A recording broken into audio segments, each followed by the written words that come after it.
I'm going to take you back to our top story of the day, the protests here in France, because we have been able to get France 24's own Mark Owen. He is reporting from Nanterre in the suburbs of Paris, which has really been the epicenter of these protests. Mark, in some ways, this feels like a make or break weekend for the government to get this situation under control. Can you tell us a little bit more about the measures that officials are taking? That's very much the case. Just to give you a bit of context, behind me, just about 800 meters away, that's the Grande Arche of La Défense. The business district is there. That way, just about 50 meters is where the tragedy took place, where the police officer shot a 17-year-old man in his car and killed him. Of course, since then, there's been mayhem disrupting it every night, especially centered around Nanterre and spreading across the country. Now, in terms of what the politicians are trying to do, clearly Emmanuel Macron cancelling his time at the EU summit, cancelling his press conference after that, coming straight back for a second emergency meeting here in France. The hint coming from both him and from Elizabeth Borne, the Prime Minister, of a state of emergency to be imposed. And what we've heard also later this evening, public transport across France to stop from 9 p.m. So clearly measures being taken to keep people contained in a certain way, shape or form. What that won't stop, of course, is what we've seen here in Nanterre on successive nights since the killing of Naël, the 17-year-old boy in question.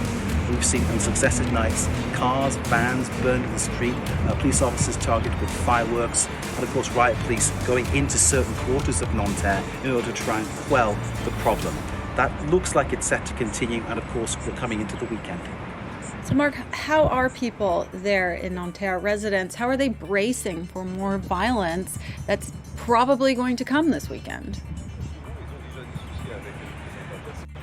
There is a sense here of tension.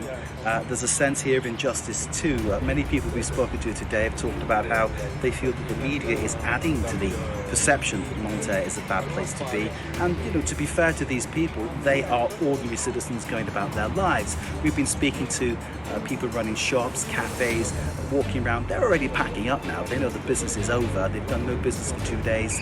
They're worried that their shops, their businesses, their windows may well be smashed by something that might happen this evening. And there's no way of actually predicting where it's going to take place. In this area here, which is behind the great arch of La Défense business district, you'd think it would be quite safe. But just about 40 meters to me, behind me on the right there are people boarding up their windows, people trying to repair damage that was done to their property over the past 2 nights. So it's hard to predict what will happen. It's hard to see that any kind of restriction on transport and travelling will stop people within the quarter that they live in acting up and carrying out the protests that they've been doing so far. Clearly, at the beginning of this, the President, the Prime Minister, the Interior Minister in France, in an unprecedented move, condemned the police and had sympathy with the people who are aggrieved. But as it has grown more and more, and as violence has become a bigger problem, now that is changing, and they're saying that it's completely out of order for people to do what they've been doing.